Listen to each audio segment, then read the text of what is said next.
Inside an old German farmhouse, a boy sits at the kitchen table, copying a postcard painting stroke by stroke.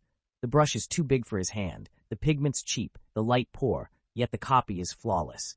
His father, a painter and restorer, looks over his shoulder and mutters, "You see too much." The boy glances up. "No," his father corrects himself. "You see exactly enough." That boy was Wolfgang Beltracchi, and those strokes that morning would echo through decades, across galleries, auctions, museums, and eventually a courtroom. Before he would become the most infamous art forger of the modern era, a man whose works deceived experts, collectors, and entire museums, he was just a child with a strange gift, the ability to look at a painting and understand it from the inside out. Not copy, reconstruct, rebuild the brushstroke, rebuild the intention, rebuild the artist. He wasn't a mimic, he was an interpreter.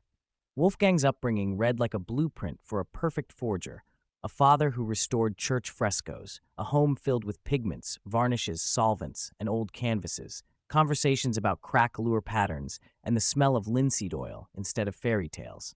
While other boys played football, Wolfgang learned how age changes a surface, how a brush trembles at the end of a stroke, how a pigment cracks after 50 years or 100. He wasn't copying paintings, he was aging them with his imagination.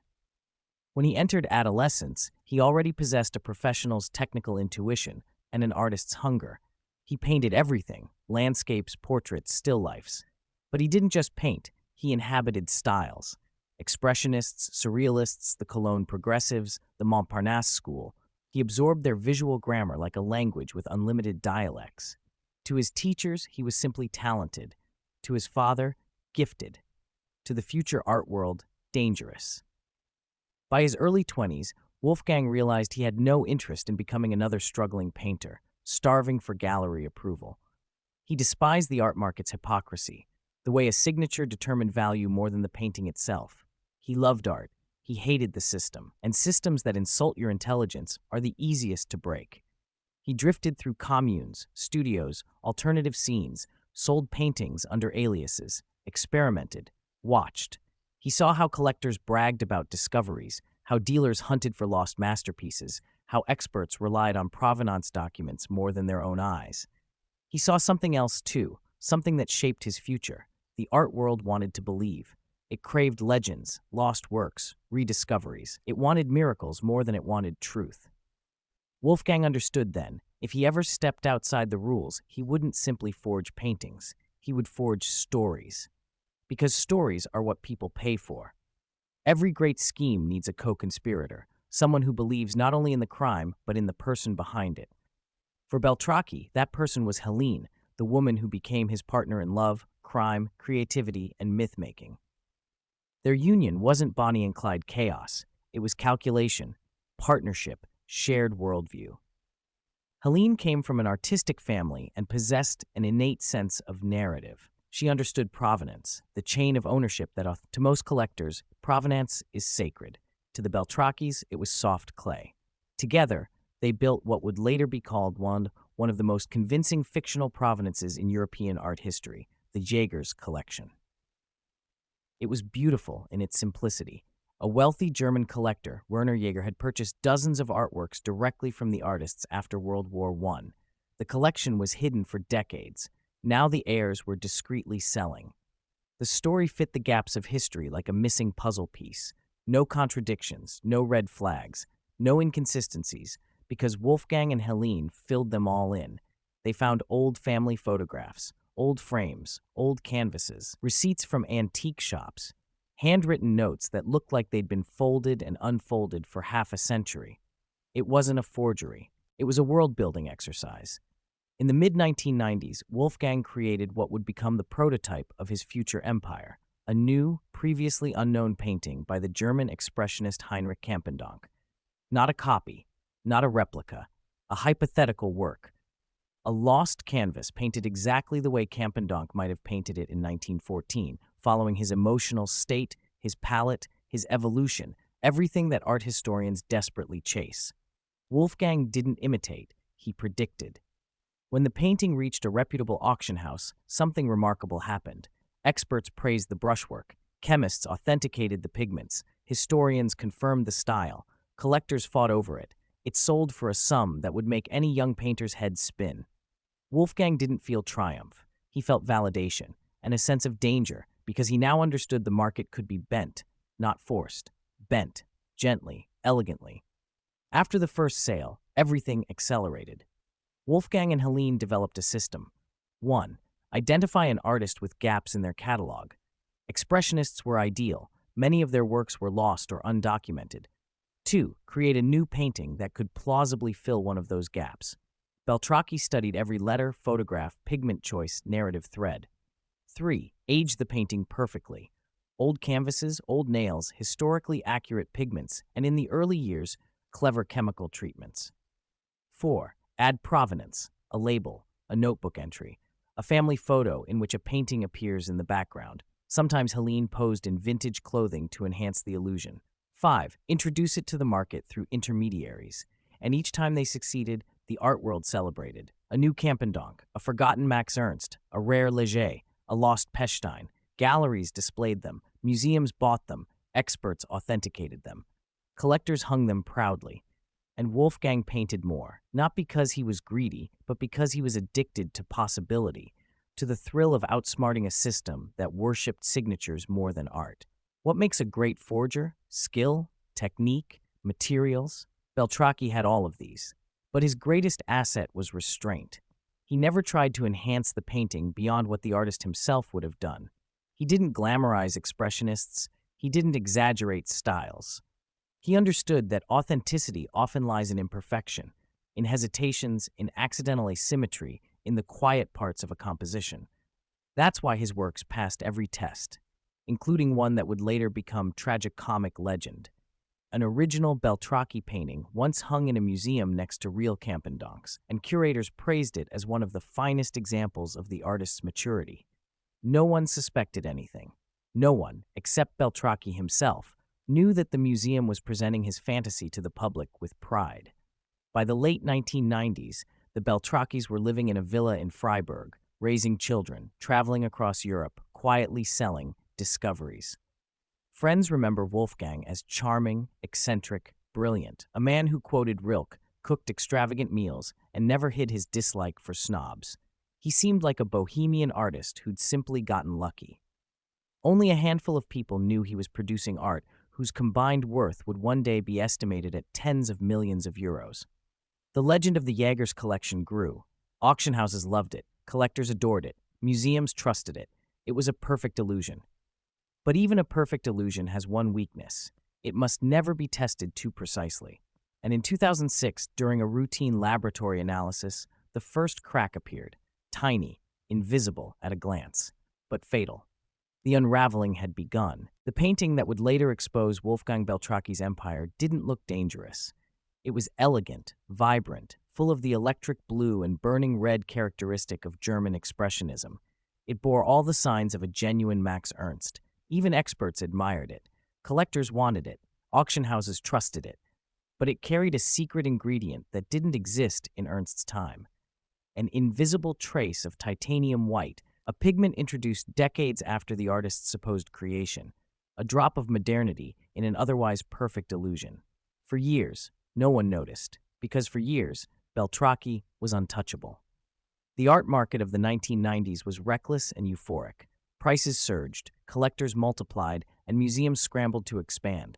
Money was flowing too fast, and caution slowed the flow, so caution became unfashionable. Everyone wanted to discover the next lost masterpiece, the next missing link, the next treasure to show off at dinner parties or corporate lobbies. And nothing seduces the art world more than the phrase, previously unknown work by. It's a spell that freezes doubt, a magic formula that transforms desire into blindness. Parker sold bridges, Beltracchi sold dreams, painted ones. Most forgers mimic. They choose an existing painting and reproduce it stroke by stroke, hoping no one compares them too closely. Beltracchi refused to be a copyist. He aimed higher. He positioned himself inside the artist's career, inside their emotional timeline. He studied their letters, their personal tragedies, their creative crises. He noted which pigments they preferred during which period. He understood their friendships, their influences, their obsessions. Then he asked the question that terrified art historians. What would this artist have painted if he had created one more masterpiece? That's why experts were helpless. Beltracchi filled the gaps the art world wanted filled. He didn't duplicate, he resurrected. In the Beltracchi home, the studio looked less like the lair of a criminal and more like an eccentric alchemist's laboratory. Stacks of antique canvases, sourced from flea markets and estate sales, waited like blank time capsules. Shelves of dusty pigments in jars labeled in Gothic script. Old brushes with bristles worn to the softness of velvet. A cabinet filled with varnishes aged artificially by Wolfgang's homemade recipe, sunlight, dust, and time-bending chemistry. He used only materials that were consistent with the year he pretended to paint in. He scoured Europe for forgotten canvases from the 1920s and 30s. He stripped old paintings of little value and reused their foundations. He borrowed the past, literally. Then came the aging process. While amateur forgers cracked the surface with knives or heat, Beltracchi understood that real age happens from within. He manipulated humidity, light exposure, even the weight of dust settling over months. Where others sought shortcuts, he sought patience. That's why his Campendoncs and Ernsts glowed with authenticity. They didn't imitate the past, they lived in it. If Wolfgang was the hand and the eye, Helene was the myth-maker. She crafted the lineage of the Jaeger's collection with the precision of a novelist and the subtlety of a historian. Old family photos were altered so that a Beltracchi painting appeared in the background, hanging on a wall as if it had always been there. She posed in vintage dresses, styled her hair like a 1920s muse, and stood beside a painting that didn't yet exist. Then they stained the photograph, creased it, and let it yellow in the sun. It fooled chemists, archivists, and auction specialists, because it wasn't simply a fake, it told a story. Collectors crave narrative more than truth. As Helene would later say in interviews, people don't buy paintings, they buy legends. And the legend of the reclusive collector Werner Jaeger was irresistible. He was a perfect ghost, wealthy, discreet, conveniently dead, and incapable of contradicting anything. Beltracchi rarely sold directly. He used intermediaries, trusted dealers who were part historian, part gambler, part treasure hunter. Why question a painting if questioning it might cost you a €1 million commission? Some dealers suspected nothing. Some suspected something, but looked away. Some didn't want the truth. Some didn't care. There was always a buyer eager to outbid another collector, always a museum willing to display a lost masterpiece as proof of its curatorial genius. Everyone had something to gain. And in an ecosystem fueled by profit and prestige, integrity is often the first luxury to disappear. The scariest part wasn't that private collectors were fooled. The art world expects them to be naive. The real shock was that museums authenticated Beltracchi's works. Curators examined his canvases under microscopes. Chemists tested pigments and binders. Historians analyzed stylistic accuracy, and all of them nodded with satisfaction. The Ernst that hung proudly in a German museum, pure Beltracchi, cataloged, admired, insured, guarded, and completely invented. One curator would later admit, he painted what we wanted to see. That single sentence explains the entire art market. By the early 2000s, the Beltracchis lived comfortably. A villa, horses, travel, a studio overflowing with tools of creation. But they weren't extravagant. They behaved like artists, not criminals. Their lives were full of creativity, not paranoia. And maybe that was the problem. Success breeds confidence. Confidence breeds boldness. Boldness invites risk. Beltracchi believed he could control every variable: paint, provenance, story, chemistry, history. But control is an illusion, one as fragile as a layer of fresh varnish on a canvas. In 2006, a painting attributed to Max Ernst, one of Wolfgang's best, was sent to a laboratory for routine analysis. Routine. The most dangerous word for a forger. Technicians prepared slides, examined samples, and ran their spectrometers. Everything looked perfect, except for one microscopic anomaly: titanium white, a pigment not widely used until the 20th century. A pigment Ernst never touched in the period the painting was supposedly created. The lab didn't immediately suspect forgery. Labs rarely expect it at that level. But the tiny inconsistency sparked questions. Questions triggered investigations. Investigations ignited scandals. The Beltracchi empire, built stroke by stroke, story by story, began to tremble, not because the truth had been discovered, but because the first doubt had appeared. And doubt is the natural predator of illusion. It started with a whisper, a lab report, a pigment, a single inconsistency that shouldn't have existed. When the German forensic laboratory analyzed the supposed Max Ernst, the vibrant orange-red nude that had traveled through galleries with applause, they weren't looking for fraud. No one expected fraud at that level. The art world prefers miracles to scandals. But beneath the surface, in a thread of paint barely thicker than a human hair, the spectrometer detected titanium white, a pigment Ernst did not use in the period the painting claimed to be from. The finding wasn't a declaration of guilt. It wasn't even definitive. It was simply odd. But oddities in the art world are like faint tremors before an earthquake. You can ignore them for a while. The report reached the auction house, then the owner, then the insurance company. And insurance companies do not tolerate ambiguity. They requested additional testing, more samples, more slides, more chemical analysis. And with each test, the anomaly remained persistent, quiet, inexplicable. Max Ernst was a meticulous painter. His materials were well documented. There was no scenario, none, in which titanium white appeared in a work from that era. Silence turned to tension. Tension turned to suspicion. The painting was withdrawn from sale. A polite statement cited questions requiring further clarification. Behind closed doors, panic simmered. Not among the Beltracchis. They had no idea yet. But among dealers, curators, and experts whose reputations were suddenly entangled with a painting that refused to behave. Germany's art forgery department, usually a sleepy corner of law enforcement, suddenly had a case that smelled of something far bigger than a misattributed canvas. Detectives contacted dealers linked to the painting. Those dealers pointed to previous sales. Those sales pointed to the Jaegers collection. And the Jaegers collection pointed to no one.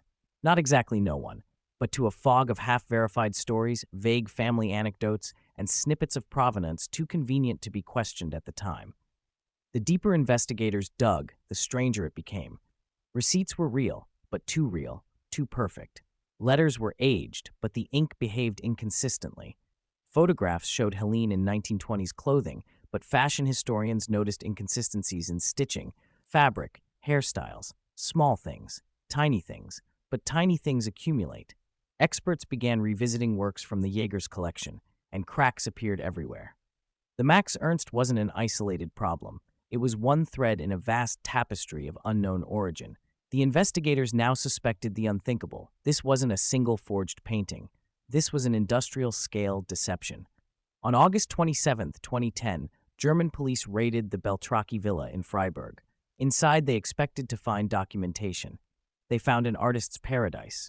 Paint swatches aged deliberately, shelves stacked with rare pigments, old canvases stripped and reused, jars of rabbit skin glue, a library of art monographs filled with marginal notes, photographs staged to look a century old, labels from long-defunct galleries, stencils mimicking 1920s handwriting. It wasn't a crime scene. It was an operating room where masterpieces were born. Detectives were stunned.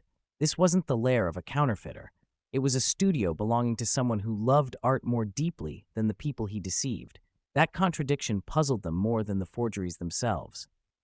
When investigators questioned Wolfgang, he remained calm, polite, even amused.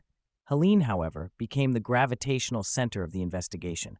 Her forged provenance material, notebooks, staged photos, fabricated gallery labels, had fooled experts worldwide. Her attention to historical detail was astonishing. The Jaegers collection wasn't just a lie, it was an ecosystem. For detectives, the realization was humiliating. The art market, with all its prestige and authority, had relied more on Helene's fictional narratives than on scientific analysis. The Beltracchis hadn't simply fooled collectors. They had exposed the laziness of an entire industry. One by one, paintings attributed to Max Ernst Heinrich Campendonck, Fernand Léger, August Macke, André Derain, Kees van Dongen, were pulled from galleries and private collections. Some had hung in museums for years. Some were catalogued as major rediscoveries. Some appeared in academic publications. And all of them were Beltracchi. Dozens confirmed. Hundreds suspected. No one knew the true number. Wolfgang himself would later shrug and say, "I painted too many to remember." He said it like a joke. Investigators heard it like a confession. Auction houses scrambled to salvage credibility. Experts blamed one another. Institutions quietly removed paintings from walls overnight. Collectors faced catastrophic losses. Some were furious, some embarrassed, some astonishingly impressed. One collector was quoted saying, "I'd rather own a Beltracchi than a second-rate original." In a way, that sentiment perfectly summed up the era. The boundary between authenticity and desire had dissolved. The scandal didn't merely reveal a criminal, it revealed a truth many preferred not to see. The art market wasn't built on knowledge, it was built on faith, and Beltracchi had exploited that faith better than anyone. The trial of the century, in miniature. In 2011, the Beltracchis went to trial. It was supposed to be the art world equivalent of Nuremberg, a reckoning on a grand scale. Instead, prosecutors were forced to limit charges to just 14 paintings, not because the other works were genuine, but because they couldn't prove which ones were forged. Beltracchi's genius had outpaced the legal system. Wolfgang arrived in court smiling, wearing a relaxed linen suit. Helene wore white, calm and composed. They looked more like bohemian guests at a gallery opening than defendants facing years in prison. Journalists were mesmerized. They described him as charismatic, articulate, charming. Some even called him a genius. Beltracchi didn't deny his actions. He described them, explained them, almost taught them. He wasn't ashamed. He was proud. His most quoted line at trial was chilling. "I never copied. I created works that could have existed." Even the judge paused before responding, because deep down, everyone knew he was right. The verdict: Wolfgang received 6 years in prison, Helene, 4. Their accomplices, lesser sentences, shockingly lenient considering the global scale of the deception. Even the prosecutor admitted, "We could not estimate the total damage." How do you calculate the price of a masterpiece that never existed? How do you quantify the collapse of trust? How do you punish someone who exposed flaws the entire industry relied on? The truth was simple. Beltracchi wasn't just a criminal. He was a mirror held up to the art world, and it didn't like the reflection. After the verdict, galleries purged archives, museums rewrote catalogs, collectors demanded refunds, dealers quietly disappeared. The Jaeger's collection, once the crown jewel of rediscovered art, evaporated into infamy. And in a poetic twist, some collectors refused to return the forged works. They insisted the paintings had aesthetic value. They claimed Beltracchi had made them better than the originals. In some cases, they weren't wrong. The scandal blurred the line between real and fake so thoroughly that even experts struggled to define it. Beltracchi didn't just forge paintings, he forged the identity of art itself. By the time the dust settled, one thing was clear. The greatest crime wasn't that Beltracchi had fooled the art world, it was that the art world had wanted to be fooled. And that desire, that hunger for myth, was the true crack in the canvas. Beltracchi merely painted around it. The courtroom doors closed, the reporters dispersed, and the world began to digest the scope of the Beltracchi scandal. But for Wolfgang, the real story didn't end with the verdict. It began in a place no one expected: in prison. He walked through the gates of jail with the same calm he carried into galleries, auction houses, and courtrooms. A man who had fooled the world's most prestigious institutions wasn't intimidated by concrete walls or steel bars. He had lived in illusions far more intricate. And strange as it sounds, prison didn't break him. It clarified him. Beltracchi served his sentence in Germany's semi-open prison system, where inmates could work outside during the day. He painted, he exercised, he read, he charmed both guards and fellow inmates. He did not hide behind remorse. He spoke openly, sometimes jokingly, about the art world that had crowned him without knowing it. To a journalist who interviewed him in prison, he said, "I didn't forge art. I forged the art market." For many, this sounded like arrogance. For others, like honesty, because the truth was uncomfortable. Beltracchi hadn't exposed the fragility of art. He'd exposed the fragility of expertise, and expertise was what billion-dollar collections rested on. Helene served her own sentence, shorter but no less symbolic. Journalists loved her, the elegant forger's wife, the architect of provenance, the muse who starred in fictional photos of 1920s soirees. She admitted her guilt. She accepted her punishment. But she never distanced herself from Wolfgang's vision. When asked why she helped create the Jaeger's collection myth, she answered, Because it should have existed. That answer baffled investigators and delighted philosophers. When the couple was released in 2015, they returned not to shame, but to an unexpected cultural aftershock. Documentaries, interviews, books, exhibitions of Beltracchi's own works, signed with his real name, selling for tens of thousands of euros. Collectors who once feared owning a forged Campendonk now proudly purchased an authentic Beltracchi. Because something extraordinary had happened, the world no longer judged him as a criminal, it judged him as an artist. And in a brutally ironic twist, the art market he had humiliated now embraced him as a celebrity. Wolfgang re-entered society with the ease of someone stepping onto a familiar stage. He gave sprawling interviews, laughing about his mistakes, recounting how he mixed pigments like a chef, and describing how he studied expressionists not as models but as personalities. He insisted he could forge any artist, not because he studied them, but because he understood them. He even joked, "If I wanted to forge a Picasso, I'd first have to learn how to unlearn painting." Art critics argued over him. Some called him a genius. Some called him a symptom of a diseased market. Some said he was both. But what no one could deny was his talent. When Beltracchi painted under his own name, the works were still unmistakably masterful. Collectors flocked to them. He had become a brand, a paradoxical brand of authenticity born from deception. The philosophical bomb he left behind. The Beltracchi affair did more than embarrass experts. It ignited a debate that still unsettles the art world. What is authenticity? What is value? What makes a masterpiece? The hand or the signature? Beltracchi argued, if a painting moves you, if it's beautiful, if it's consistent with an artist's spirit, why does it matter who painted it? To purists, this was heresy. To collectors burned by the scandal, it was humiliation. To philosophers, it was a challenge. To the public, it was unsettling truth. Because no one had ever proven that the value of art comes from anything more than collective belief. Take away the signature, take away the story, strip the canvas of its myth. What remains? Beltracchi forced the world to confront that question. The scandal revealed a painful structure. Experts rely on provenance more than their own eyes. Museums trust documents more than emotions. Collectors trust brand names more than brushstrokes. Market value is shaped not by art, but by narrative consensus. Beltracchi didn't break the system. The system broke itself. He merely showed the cracks. His works exposed how little the art world understood the very thing it claimed to protect. To many critics, Beltracchi wasn't a villain. He was a symptom, a reflection of a market that had replaced artistic intuition with financial speculation.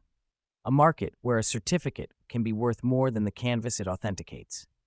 A market vulnerable to a man who could enter another artist's mind and paint the work they never had the chance to create. The irony is brutal.